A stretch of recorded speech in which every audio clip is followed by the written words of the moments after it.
잠언 15장 14절부터인데요. 네, 절반쯤 와 있습니다. 우리가 지금 잠언이 총 31장으로 되어 있다 그랬죠. 네, 잠언 중반쯤 와 있는데 성경의 중간쯤 되는 책입니다. 이 잠언이란 책이 또 오늘은 잠언 15장 14절 잠언 15장 14절 말씀.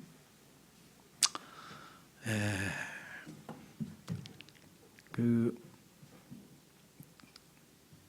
14절이죠. 명철이 있는 자의 마음은 지식을 구하거니와 어리석은 자들의 입은 어리석음을 먹고 사느니라. 우리가 무엇을 구하느냐, 이것이 지금 우리 삶에 있어서, 우리 신앙생활에 있어서 세상적인 가치관이나 세상적인 기준을 가지고 있는 사람들과는 다른 것이겠죠. 명철이 있는 자의 마음, 명철이라고 하는 것은 understanding이라고 하는데요. 뭔가 잘 이해하고 바르게 깨닫는 사람들의 마음은 당연히 제일 소중한 것이 하나님에 관한 지식이기 때문에 지식을 구하거니와 어리석은 자들의 입은, 어리석은 자들은 결국은 자기가 좋아하는 것을 찾게 돼 있죠. 그래서 무엇을 먹고 사느니라, 어리석음을 먹고 산다 그랬습니다. 자, 14장 6절로 가보시면 유사한 표현이 나와 있는데요. 14장 6절에 비웃는 자는 지혜를 구하여도 얻지 못하거니와 지식은 깨닫는 자에게 쉬우니라. 여기도 지금 깨닫는 자, 깨달음 있는 자, 명철이 있는 자 같은 뜻이죠. 깨닫는 자, 지식.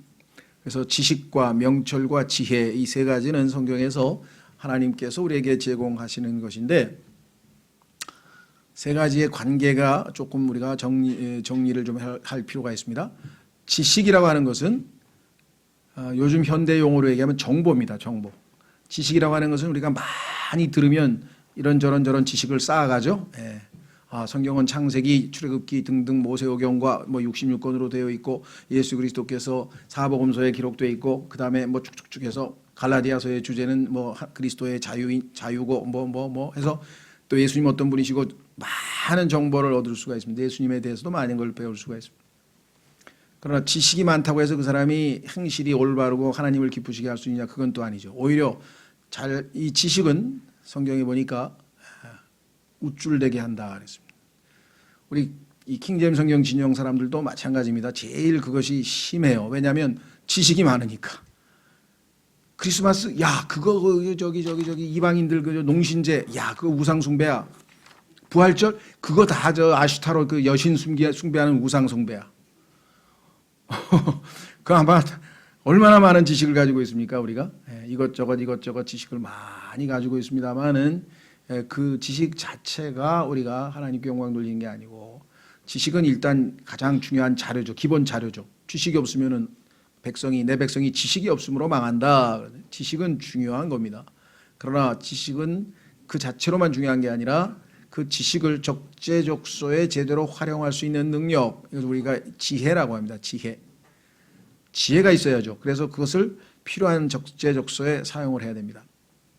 예를 들자면 현실에, 우리 삶의 현실에다 적용하자면, 지식을 많이 가지고 계신 분들은 대학교에 있어요. 다 연구소에 있고 공부를 많이 했으니까 이 사람들은 평생 정보를 쌓아 올린 사람들이지 않습니까? 어떤 사람은 경제적 지식, 경제학에 대한 지식을 많이 가지고 있고, 어떤 사람은 또 정치학에 대한 지식을 많이 가지고 있고, 어떤 사람은 공학에 대한, 어떤 사람은 사회 온갖 지식들을 많이 가지고 있어요. 그래서 어떤 현상이 일어나면 교수들한테 가서 묻고 그 사람이 분석도 해주고 이렇게 평가도 하고 이렇게.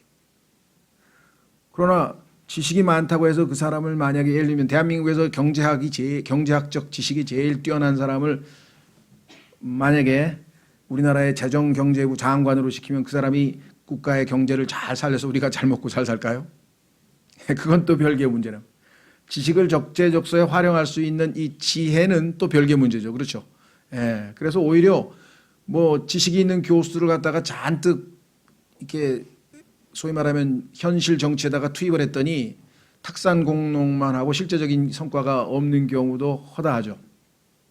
모르겠어요. 나는 저기 정책실장 하던 장하준 고려대학 교수인가 뭔가 그런 양반이 어떤 분인지 잘 모르지만, 하여간 교수들을 너무 많이 등용시켜가지고 이 현실 지식은 있는데 지혜가 부족한 경우가 또 허다. 우리나라만 그런 게 아니라 다른 나라도 마찬가지고요.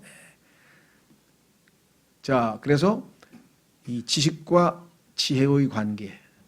그런데 지혜를 나쁜 쪽으로 사용하면 이 또 엄청난 문제가 생깁니다. 그렇죠. 지식과 지혜가 좋기는 하나 그것을 하나님과의 관계에서 이 지식과 지혜가 어떤 역할을 할 것인지를 understanding, 깨달아야, 이해를 해야, 명철이 있어야 그것을 하나님의 영광을 위해서 사용하지, 지식과 지혜를 총동원해서 자기가 세계에서 제일 높은 사람 되고자 하다든가 정권을 잡는다든가 아니면 자기의 개인적 사익을 위해서 사용할 수도 있습니다. 대표적인 사람이 자기의 야망을 달성하기 위해서 온갖 지식과 지혜를 총동원해서 전 세계를 아주 파멸로 이끌어간 히틀러 같은 사람은요, 지식과 지혜에 관한 한 탁월한 사람입니다. 그러니까 유럽을 좌지우지하고 흔들었겠죠. 근데 이 사람은 하나님과의 관계에서 전혀 명철이 없는 사람이에요. understanding, 깨달음이 없는 사람이에요. 왜? 인간이 왜 태어났으며 국가가 왜 존재하며 이런 모든 것들에 대해서 아는 바가 없어요. 오직 자기가 가지고 있는 지식과 지혜를 총동원해서 자기가 제3제국, 로마 황제, 그 다음에 나폴레옹 제2제국, 그 다음에 제3제국을 만들어서 유럽 전체, 즉 전 세계의 제국의 통치자가 되겠다. 예를 들면 알렉산더 뒤를 이어서, 그 다음에 나폴레옹의 뒤를 이어서 나는 제3제국의 황제가 되겠다. 이런 야망을, 정치적 야망을 달성하기 위해 사용한 것이죠. 그러니까 이 정치가들은 지식, 지혜는 많은 사람들이 꽤 있어요. 그러니까 국회의원도 되고 정치가도 됐는데 이런 사람들은 understanding이 없어요. 하나님과의 관계에서 그것이 어떤 역할을 하는지 잘 모릅니다. 오직 그리스도인들만이 지식이 적고 지혜가 부족해도 그것 가운데 이것이 하나님과는 어떤 관계가 있는지를 우리가 잘 이해를 하겠죠. 그리고 온 우주 만물의 지식과 지혜가 그 한 분에게 하나님께서 다 숨겨져 있는데 그 예수 그리스도가 사실은 우리의 지혜가 되신 분이시죠. 한번 확인해 보겠습니다. 골로새서 2장. 그래서 여러분과 제가 하기 나름입니다. 정말 많은 지식과 많은 지혜를 얻을 수 있습니다. 진정한 지식과 얻을 수 있죠. 골로새서 2장 3절. 골로새서 2장 3절. 그분 안에는, 그렇죠, 그분 안에는 지혜와 지식의 모든 보화가 감추어져 있느니라. 그런데 그 예수님께서 지금 내 안에 들어와 계시죠? 자, 고린도전서 1장으로 갑니다. 고린도전서 1장. 고린도전서 1장 30절. 고린도전서 1장 30절. 그러나 너희는 하나님에게서 나서 그리스도 예수님 안에 있고 예수님은 하나님에게서 나사 우리에게 뭐가 되신다고요? 지혜와 의와 성별과 구속이 되셨으니 예수님께서 우리의 지혜라고 말씀하셨습니다. 뿐만 아니라 그 지혜 되신 예수님께서 우리 안에 들어와 계시는데 우리가 그분께 구하면 꾸짖지 아니하시고 후하게 주시겠다라고 말씀을 했습니다. 그리스도인이 지혜롭지 못하는 것은 한 가지뿐이에요. 기도를 안 하는 거죠. 왜? 주시겠다 그랬는데, 후하게 주시겠다 그랬는데 안 구하는 거죠. 확인해 보겠습니다. 야고보서 1장. 야고보서 1장.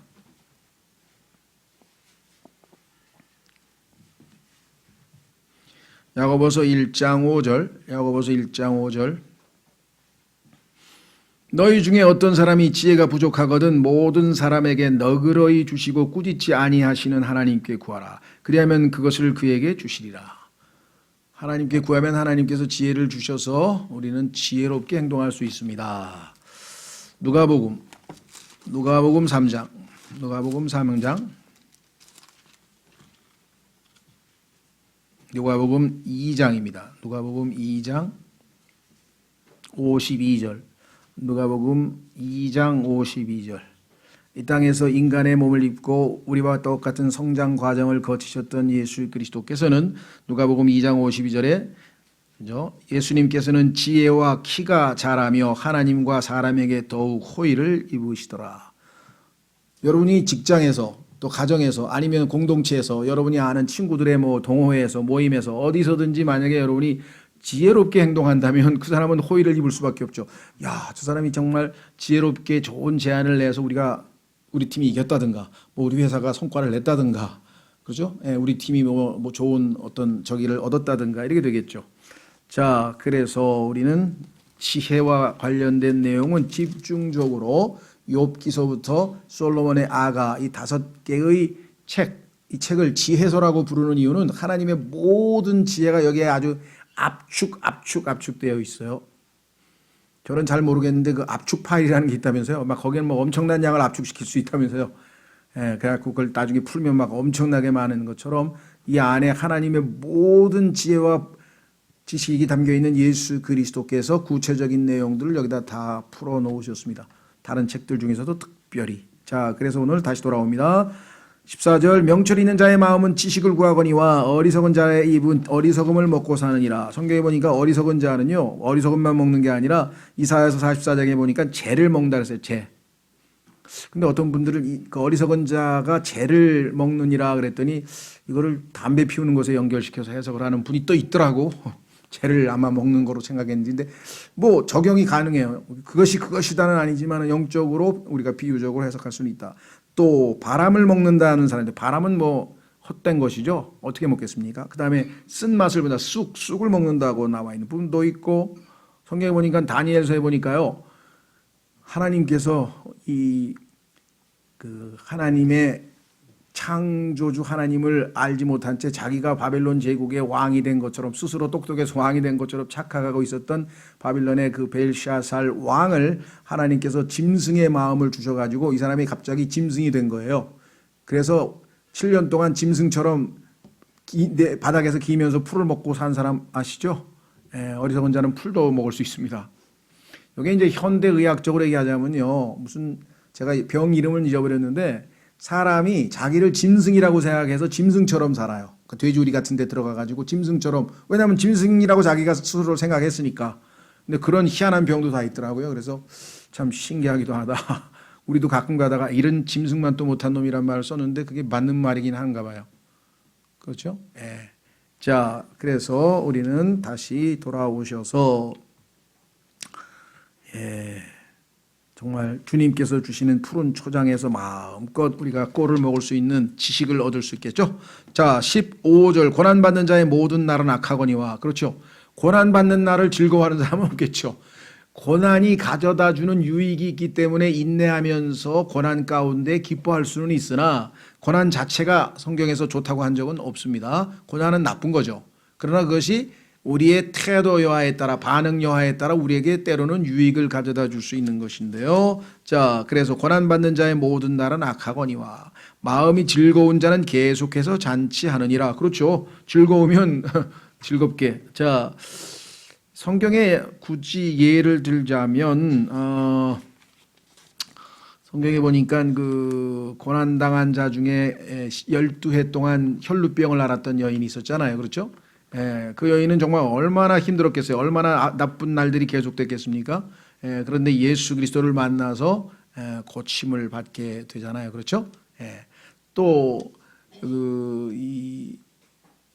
반면에 그 누굽니까? 또 나인성 과부의 야이로의 딸, 회당장 야이로의 딸을 같은 경우는 정말 다 죽었는데 예수님께서 가서 그 유명한 달리다쿰이라고 하는 소녀야 일어나라는 말을 통해서 살리셨잖아요. 그렇죠?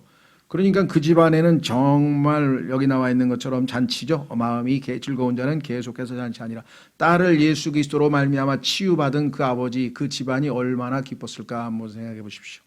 자, 그래서 우리도 예수님을 믿고 마음이 즐거우면 계속해서 잔치하는데 영적인 잔치겠죠. 주님께서 푸른 초장에 우리를 날마다 먹이시는 영적으로 항상 풍성함을 누리는 주님 한 분만으로 만족하는 그러한 삶을. 자, 그래서 우리는 뭐 충분히 이해가 가능한 말씀이라고 생각을 합니다. 그래서 이 땅에 사는 사람들이 때로는 염세주의, 때로는 낙관주의 이렇게 사는데 하나님께서 우리에게 처해 있는 상황에 맞추어서 우리가 얼마든지 우리가 생각을 바꿀 수가 있겠죠. 그래서 고난받는 자의 모든 날은 악하지만 주님께서 혈루병 여인을 치유하듯이 그 치유를 받을 수 있고 또 죽어있는 이 야이로의 딸로 저 치유를 받아서 새로운 삶을 출발할 수가 있습니다. 특히 우리가 예수님 믿기 전에 삶에서 예수님을 믿는 순간 우리가 정말 마음이 기쁠 수밖에 없다. 이렇게 우리는 생각할 수가 있겠죠. 자, 그 다음에 16, 17절은 아주 실제적인 내용이네요. 여러분과 제가 정말 마음 먹기 나름에 바로 적용이 가능한 건데요. 적게 가지고도 주를 두려워하는 것이 많은 재산을 가지고 그것으로 인해 괴로워하는 것보다 나으니라. 적게 갖고 주를 두려워하는 것이 지식의 시작이요 지혜의 근본이라고 했으면 하나님이 주시는 지식과 지혜를 듬뿍 받아서 비록 소유는 적지만 그런데 소유는 많은데 그것으로 인해서 괴로워하는 것. 그렇죠? 언제 사기당할까? 언제 도둑질당할까? 언제 강도당할까? 언제 또 더 불리려고 또 노심초사하고. 그렇죠? 예, 그래서 정말 제가 아는 친구 중에 하나가 어쩌다가 보니까 그 친구는 아직 하나님에 대해서 존재는 인정하는데 예수님을 믿고 구원받은 친구는 아닌데요. 증권회사에 오래 있었고 또 하여간 뭐 대기업에 오래 있다가 증권회사에 있다가 나중에 이제 은행에서 뭐 외국계 은행에서 전무도 하고 막 이렇게 해서 아주 승승장구해서 아마 그 금융권은 이 증권이나 뭐 이런 거 하다 보면은 뭐 이 보너스가 뭐 상상을 초월하는 액수로 받잖아요. 그렇죠? 돈을 많이 벌었나 봐요. 그런데 괴로워하고 있더라고요. 그래서 왜 그러냐니까 자기한테 찾아오는 사람은 아버지가 됐던 동생이 됐던 장인이 됐던 뭐 처갓집 식구가 됐던 친구가 됐던 선배가 됐던 후배가 됐던 다 와서 돈 좀 달라는 사람이래요. 도와달라고. 오는 사람마다 다. 그럼 얼마나 회의가 느끼겠어요? 저 사람들이 날 찾아왔는데 내가 좋아서 아니면 친구가 보고 싶어서가 아니라 돈 때문에 오는 사람들밖에 없으니 그래 나중에 우울증에 걸려버렸어요. 그 지금은 어디 있는지도 모르겠어요. 예.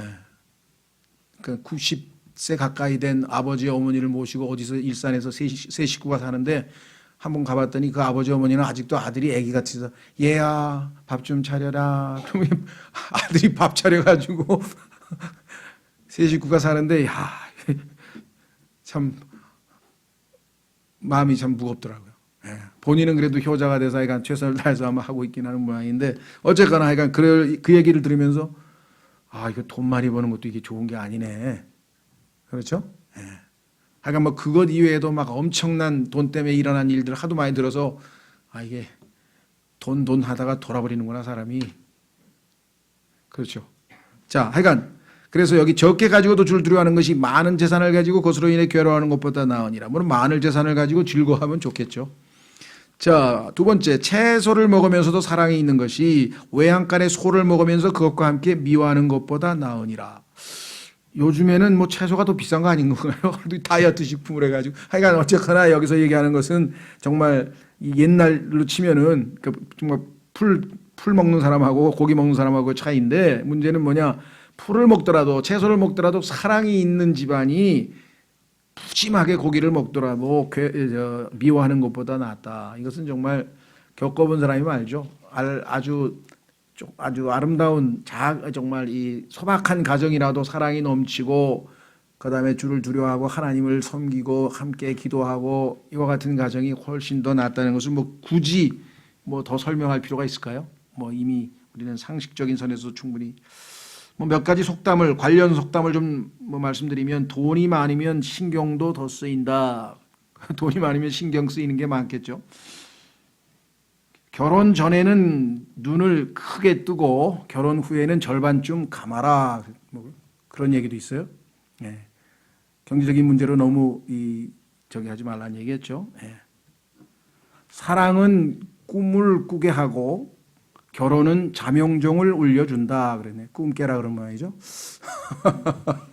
하여간 현실적인 이야기가 많이 나오는데 뭐 이런 관련된 즉 이 가정의 행복은 단순히 돈과 많이 소유하고 있는 것이 아니라 하나님을 두려워하는 가운데 사랑이 넘치는 가정이 얼마나 아름다운지. 그렇죠. 바울 같은 사람은 감옥에서도 그냥 찬송을 부르고 막 기뻐 죽겠는데 알렉산더 대왕은 전 세계를 다 장악하고도 말이죠. 더 욕심이 생겨서 막 어떻게 나라를 정복해 보려고 어떤 분이 누가 정의를 내렸는지 모르겠는데 잊어버렸어요. 하여간 어떤 분이 정의를 내리기를 부자는 자기가 가지고 있는 것보다 더 갖고 싶어 하는 사람이고, 그렇죠? 아니, 부자가 아니라 가난한 사람은 아무리 많이 갖고 있어도 더 갖고 싶은 사람은 가난한 사람이고, 부자는 자기가 가지고 있는 것으로 만족해서 더 갖고 싶은 마음이 없는 사람이라. 하나님께서 먹을 것과 입을 것이 있은즉 만족하자. 그 말씀을 내가 마음으로 믿었다.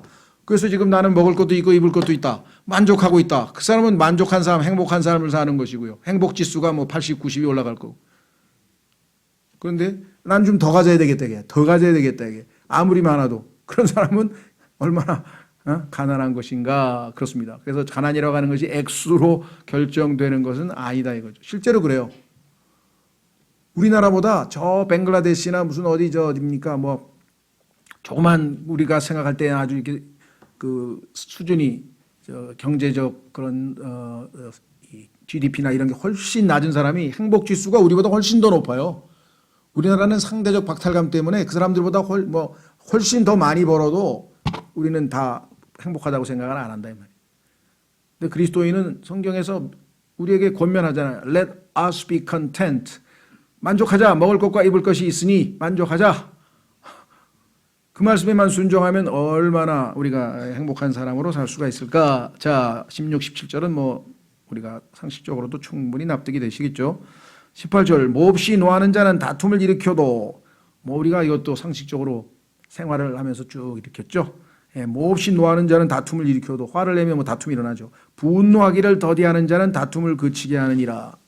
이것도 여러분들 뭐 사회적 생활을 하면서 겪어보지 않은 사람은 막 거의 없지 않을까 싶은데요. 그 바로 15장 1절에도 우리가 지난주에 공부했던 그 위에도 보면 나오네요. 1절 15장 1절 부드러운 대답은 진노를 돌이키거니와 가혹한 말들은 분노를 일으키느니라 그랬죠. 그래서요 디도서 1장 7절에 보면은 감독 교회의 리더로서 감독의 기준에 화를 급하게 화를 내지 않는 사람이어야 된다고 자격 요건이 나와요. 그리고 여러분 잘 아시는 것처럼 누굽니까? 헤롯이 얼마나 이 분노로 인해서 큰 다툼을 일으켰으며 반대로 성경에 나오는 가말리엘이라고 하는 사람이 있었죠. 그 사람은 아주 중재를 잘 서서 유대인들로 하여금 진노를 가라앉히고 바울에 대해서 다른 생각을 갖도록. 그래서 성경에도 보면은 여기 해당되는 사람들이 많습니다. 다툼을 일으키는 사람이 있는가 하면 그치게 하는 사람이 있다는 것. 우리도 뭐 보면은 어느 공동체가 됐던 어느 모임이 됐던 어느 곳에서든지 이와 같은 분들이 계시죠. 다툼을 일으키는 사람과 다툼을 잘 그치게 할 수 있는 사람이 있습니다. 자, 그래서 우리는 18절까지 봤고요. 19절로 가겠습니다. 19절은 성경에서 자주 지적하고 있는 것 중에 하나인데 하여간 저도 여기에 많이 해당이 되네요. 이 게으른 자. 제가 많이 게으른데 게으름에 대해서 성경에 엄청 자주 나와요. 특히 잠언에서. 게으른 자의 길은 가시나무 울타리 같으나 의로운 자의 길은 평탄하게 되느니라. 게으른 자는 가시나무가 떨어져 가지고 길이 지금 사람이 지나다닐 수 없는데도 그걸 치우질 않으니까. 그래서 이 게으른 자의 삶의 앞길에는 온갖 종류의 문제와 장애물과 이런 것들이 있는데 그걸 부지런하게 빨리빨리 제거를 해야 될 거 아니에요. 그렇죠? 제거를 해야 해치고 나가야 될 거 아니에요. 나가야 되는데 그렇지 못한 반면에 여기 의로운 자는 부지런하겠죠. 그래서 열심히 길을 잘 닦아서 결국은 평탄하게 만든다. 그래서 성경에 보면 이 게으른 자에 대해서 자주 나오는데 몇 구절만 보완해서 한번 찾아보고 나가겠습니다. 자, 우선 12장으로 가보겠습니다. 12장 24절.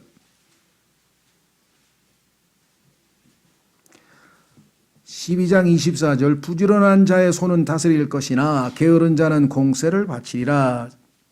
27절 게으른 사람은 자기가 사냥해서 잡은 것도 굽지 아니하거니와. 사냥해서 잡아왔는데 요리하기가 싫어가지고 집에서 썩혀. 그런데 부지런한 사람의 제사는 귀중하다라고 얘기를 했죠. 또 뒤쪽으로 넘기셔서 22장으로가 또 있습니다. 얼마나 자주 등장하는 주제인가. 성경에 보면은요, 신약에도 나와요. 좀 이따 찾아보겠습니다. 22장 우선 13절. 22장 13절. 게으른 자는 말하기를 사자가 밖에 있은즉 내가 거리에서 죽임을 당하리라 하느니라. 빨리 도망가면 되죠. 왜 죽을 때까지 기다리고 있어? 꼼짝달싹도 안 하려고 하는 거겠죠. 그 다음에 24장 30절. 24장 30절. 내가 게으른 자의 밭과 명철이 없는 자의 포도원 곁을 지나갔는데 보라 그것이 다 가시덤불로 덮여 있었고, 이 농사를 짓는 사람이 부지런히 그 잡초도 뽑고 뭘 해야 되는데 그냥 놔뒀어요.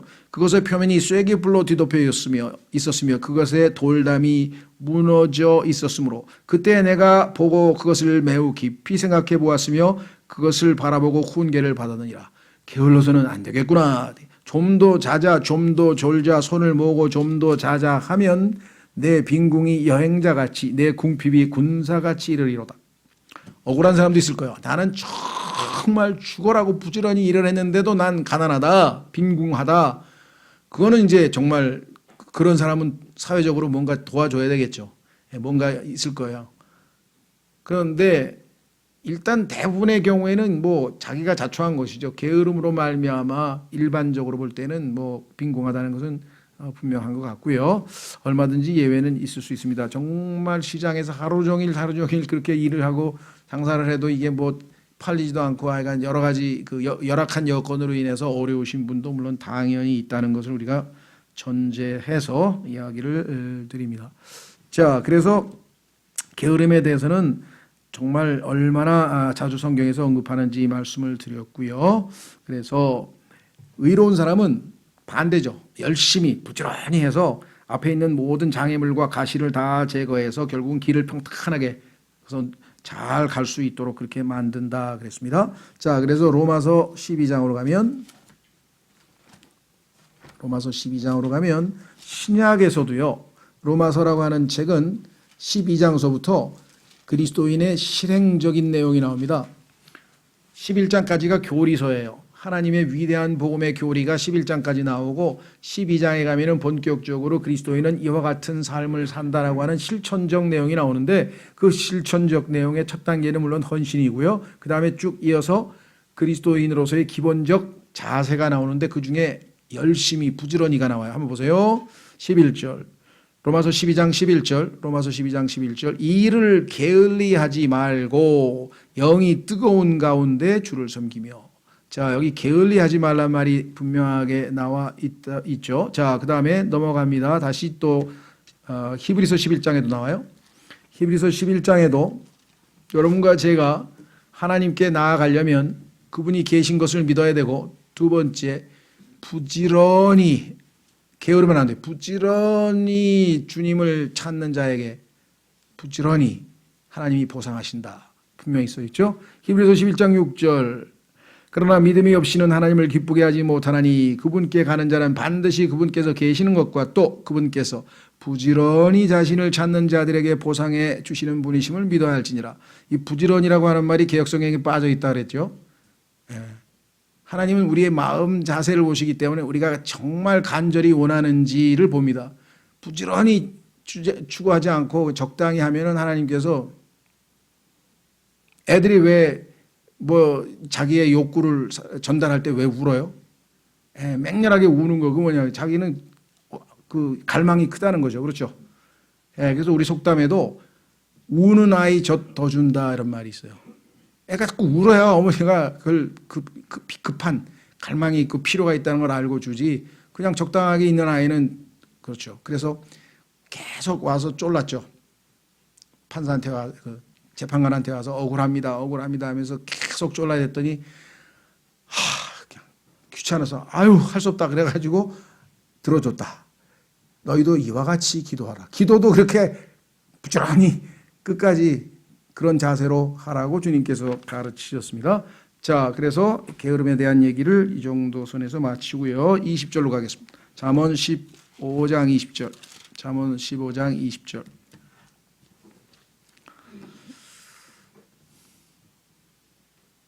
근데 우리는 이제 이 사회는 하나님의 말씀하고 반대로 간다 그랬죠. 물론 뭐 부지런한 사람도 있겠지만 우리를 게으르게 만드는 여러 편리한 도구들을 만들어 가지고 꼼짝달싹도 안 하고 그렇죠. 그냥 리모컨만 누르면 다 되죠. 모든 것.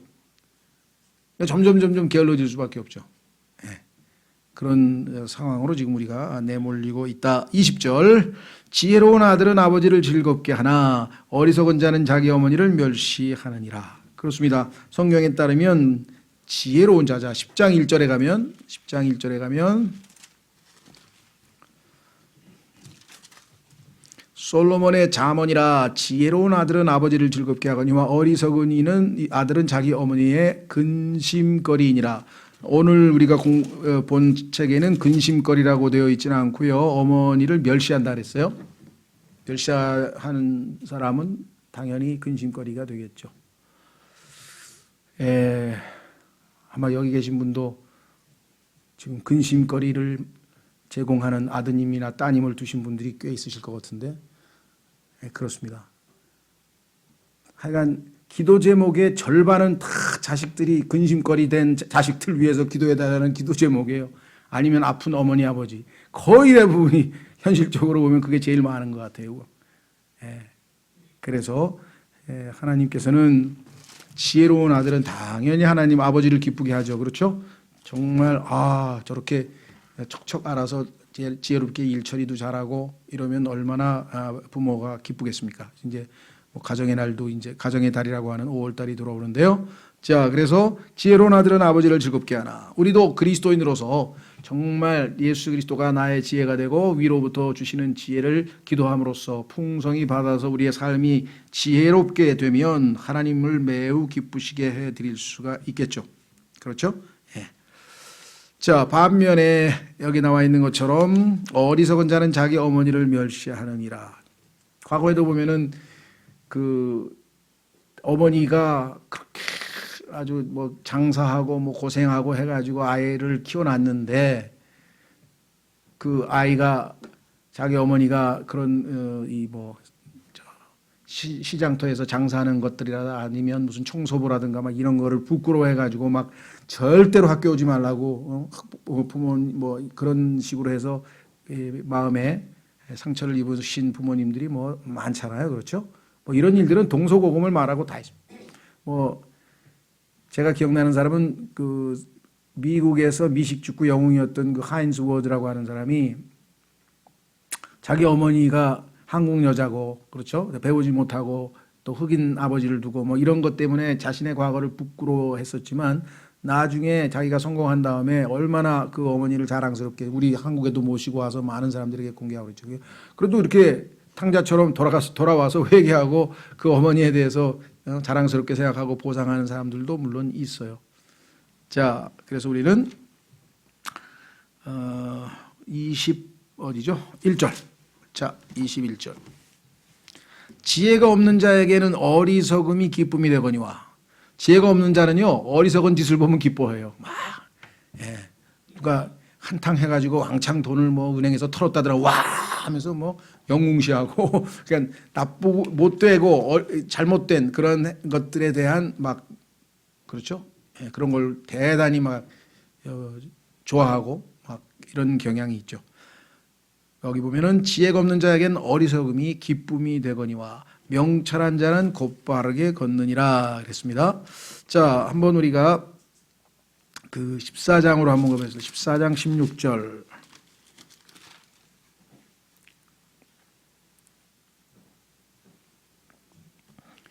지혜로운 자는 두려워하여 악을 떠나거니와 어리석은 자는 경노하며 자만하느니라. 지혜 없는 자, 어리석은 자에 계속해서 비교가 되고 있는 모습을 우리가 보게 되죠. 자, 그 다음에 이 대표적인 경우에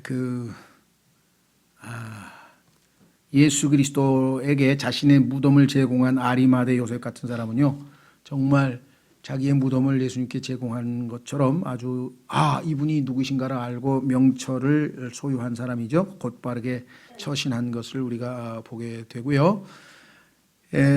한번 확인해 보겠습니다. 그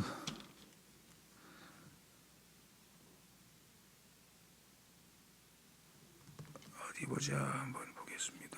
우리 21장이죠. 21장에 14장 18절 한 것만 더 보겠죠. 14장 18절. 아까 우리가 16절 봤죠? 네. 14장 18절에도 관련 구절이 있는데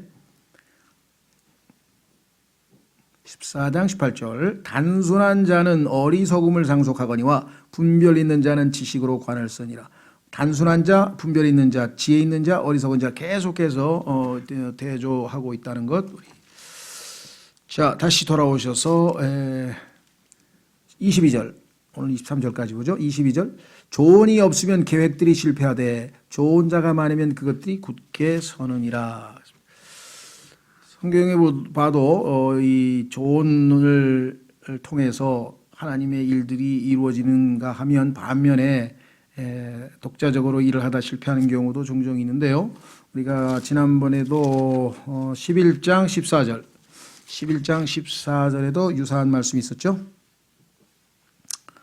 그래서 항상 회의를 열잖아요. 조언이 없으면 백성이 넘어져도 조언자가 많으면 안전하니라, 안전이 있느니라고 성경에 되어 있죠.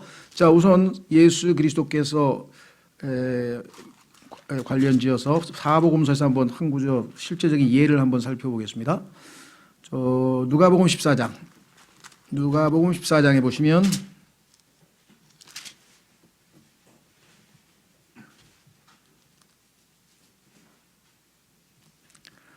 누가복음 14장에 보시면은요, 충분히 의논해서 계획을 짜서 일을 진행하지 아니하는 사람에 대해서 예수님께서 지적하고 있는 장면이 26절서부터 나옵니다. 예수님께서 뭐라고 말씀하셨냐면 어떤 사람이 내게 오면서 자기 아버지나 어머니나 아내나 자녀나 형제나 자매나 참으로 자기 생명도 미워하지 아니하면 능히 내 자가 되지 못하고, 이거 조심하십시오. 미워한다는 얘기는 막 증오해서 막 미운 감정을 갖는다는 뜻이 아니라 그것보다 더 우선순위가 예수 그리스도가 되어야 된다는 겁니다. 예. 그래서 27절 누구든지 자기 십자가를 지고 나를 따라오지 아니하는 자도 능히 내 제자가 되지 못하리라. 28절 너희 중에 누가 망대를 세우려 할 때 자기가 가진 것이 그것을 완성하기에 충분한지 먼저 앉아서 그 비용을 계산하지 아니하겠느냐.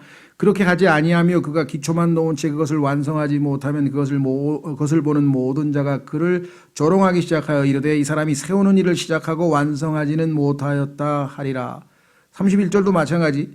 또 어떤 왕이 다른 왕과 전쟁을 하려 할 때 자기를 치려고 2만 명을 거느리고 오는 자를 자기가 10,000명으로 당해낼 수 있을지 먼저 앉아서 곰곰이 생각해 보지 아니하겠느냐. 만일 그렇게 할 수 없다면 다른 왕이 아직 멀리 있을 때 그가 사신단을 보내어 평화의 조건을 구하느니라. 그렇죠? 그러니까 우리도 지금 여기 나와 있는 것처럼 이 조언자, 계획을 잘 정해서 실현 가능한 건지 이렇게 해야 되는데, 그 천하의 삼성은 왜 또 폴더폰을 그렇게 실수를 해가지고 납득하기가 어렵더라고요. 그 수백만 번 그 실험을 했을 텐데, 테스팅을. 그렇죠. 지난번에도 한번 무슨 뭐 배터리 문제로 인해서 한번 기강이 해이해져서 그런가. 그 회사에 아주 사활이 걸려 있는 그런 신제품을 발표하는데 그렇게 미스를 해가지고 지금 제품 출시를 연기하고 이게 제대로 될려나 모르겠어요. 막 접히는데 한쪽에 화면이 안 나오고 막 이런 일들이 벌어졌다고 하는데, 참 뭐라 그러나, 이게 원숭이도 나무에서 떨어진다 그러나, 한두 번도 아니고. 지난번에는 또 어디죠? 그거는 사기를 친 거죠. 그 어디야? 폭스바겐인가? 그거는 사기를 친 거고. BMW도 이것도 이상하게 뭐 부품 하나를 잘못 써가지고 막 불이 나가지고 난리법석을 쳤죠. 그렇죠. 세계 최고의 그 어떤 자랑하는 사람들도 이와 같은 짓을 하는 거 보면 참 요즘에 참 신기하더라고요. 그렇게 뭐랄까, 허술한가? 예, 그렇게 허술한가? 좀 하여간 그래요. 최근에도 저도 그런 비슷한 일을 당했는데, 뭐 최고의 대한민국 기업이라 그러는데 하는 내용을 들어보니까 너무 허술하기가 짝이 없는 거예요. 너무 허술하기가 짝이 없어가지고. 하여간 자, 그래서 우리는 조언이 없으면 계획들이 실패하되 좋은 자가 많으면 그것들이 굳게 서느니라. 이건 뭐 너무나 상식적으로 우리가 이해할 수 있는 내용인데, 다만 우리 인생에 있어서는 진정한 조언자 되시는 예수 그리스도가 우리에게 있다. 이것이 얼마나 우리에게 중요한. 사람들에게도 조언을 구합니다. 그러나 결정적으로 최종 결정은 조언자 되시는, 진정한 조언자 되시는 예수 그리스도께 우리가 묻고 하는 거죠. 자, 이사야서 9장으로 가면 예수 그리스도의 이름, 타이틀 중에 하나가 조언자. 요즘에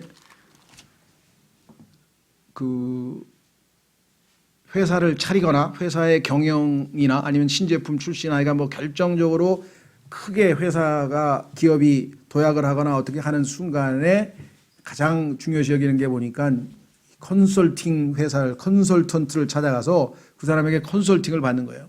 내가 이 회사를 이 방향으로 가려고 하는데 이러면 이게 맞는 거냐?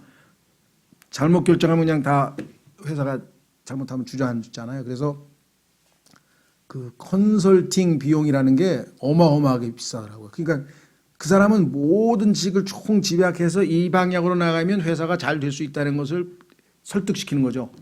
예. 그래서 그 컨설팅 비용이 상상 이상으로 높고 그것 하는 사람들이 아주 정말 뭐랄까 여기저기서 정말 뭐랄까 모셔간다 그럴까요? 자, 9장 6절. 이는 한 아이가 우리에게 태어났고 한 아들을 우리에게 주셨는데 그의 어깨에는 정권이 놓이고 그의 이름은 놀라우시니. 그 다음에 뭐예요? 조언자, 카운슬러. 대문자로 되어 있어요. 온 우주에서 가장 카운슬링을 잘 해주시는 분이 예수님이세요. 제일 중요한 게 뭐예요? 어떻게 하면 제 죄가 용서를 받을 수 있습니까? 어떻게 하면 제가 하늘나라에 갈 수 있습니까? 어떻게 하면 내가 하나님께서 나를 만드신 바 그 목적에 딱 맞게 자아를 성취하고 제대로 된 행복한 의미 있는 가장 보람된 인생을 살 수 있을까요? 그 이외에 더 구체적인 것, 뭐 여러분들이 예를 들면 모든 것에 대해서 죄송합니다. 무료로 비용 없이 언제든지 카운슬링을 해주신다는데 사람들이 그리스도인들이 알면서도 자주 안 가시는 분들인 것 같아. 여기 보면은 원더풀이란 단어 다음에 카운슬러가 나와가지고 원더풀과 카운슬러가 자주 붙어서 성경에 나와요. 그러니까 이게 붙여서도 이름이 돼요. 원더풀 카운슬러라. 놀라우신 조언자.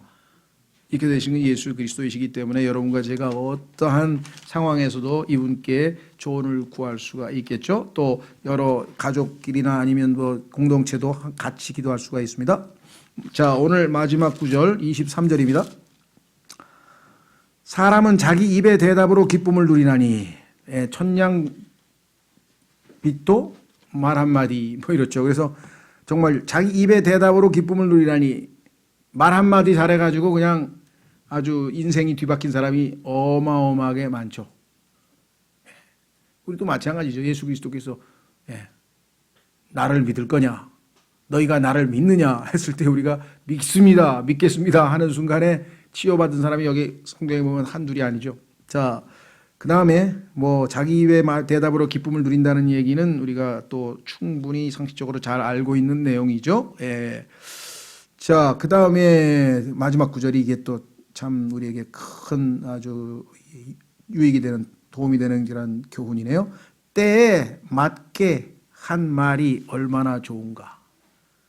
상황에 맞는 적절한 말 한마디가 그렇죠. 문제 해결을 할 수가 있고요. 그 말 한마디로 왕의 진노가 풀어져서 전쟁이 멈출 수도 있고요. 잘못하면 전쟁이 터질 수도 있는 것이고.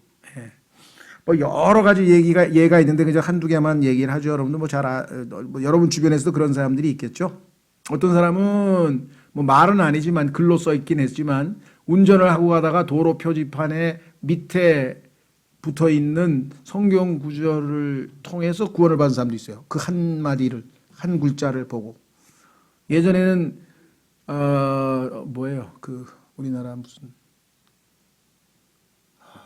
무슨 은단 회사인데 그 무슨 은단이지라 그러지? 고려은단? 고려은단 그 회사에서 Jesus saves, 예수님은 구원하신다, 이거를 도로 광고판에다가 계속 많이 붙여놓은 사람들도 있었었죠. 그렇죠? 아마 그거 보고도 구원받은 사람 나중에 하늘나라 가면 꽤 있을 것 같아요. 난 지금 어찌할꼬 내 인생 다 망가졌는데 예수님이 구원하신다 그러니까 얼마나 그 한마디가 그 사람에게는 뭐 마음에 와 닿았을까요? 우리나라는 좀 그런데요. 뭐 저는 원하시는 분들은 적극적으로 하셔도 좋은데 미국에 가면 그리스도인들 중에 거의 대부분은 뒤에다 뭘 붙이고 다녀요. 차에다가. 그중에 제일 많이 붙이는 게 Jesus saves. 이게 제일 많이 붙이고 두 번째는 heaven or hell 이렇게 해서 뒤에다 붙이고 다니는 사람도 있고 뭐 하여간 다양한 형태로 붙이고 그다음에 그 집에는 그 사람들은 대개 다 단독주택이잖아요. 아파트보다는. 그러니까 단독주택이 있으면 조그만 뜰이 있고 그 뜰에 있으면 들어가는 조그만 문이 있잖아요. 울타리 있고. 그러면 그 문의 앞에 보면은 그 팻말을 꼽아놨어요. 성경 구절 하나씩 다 꼽아놨어요. 그런 구절은 다 거의 이제 그리스도인들이겠죠. 어쨌거나 하여간 그 한마디로 또 이 어거스틴이라고 하는 사람이 회심할 때 들려온 한 음성이 있었었죠. 단 한마디. 그가 삶에 지치고 쾌락에 지치고 막 정말 허무함에 빠져 있었을 때인데 집어서 읽어라. 보니까 성경이 놓여 있는 거예요. 아, 이것을 집어서 읽으라는 음성이구나 하고 집어서 읽고 구원을 받은 그 유명한 일이 있고요. 마틴 루터가 신성 로마 제국의 황제 그 재판을 받으면서 내가 여기 서 있노라 하면서 아주 당당하게 맞섰던 그 유명한 말도 있고요. 뭐 프랑스 혁명 때 자유가 아니면 죽음을 달라는 그 유명한 말도 있고, 노동자들의 외침 빵이 아니면 죽음을 달라는 소리도 있고 뭐 다양한 게 있는데요.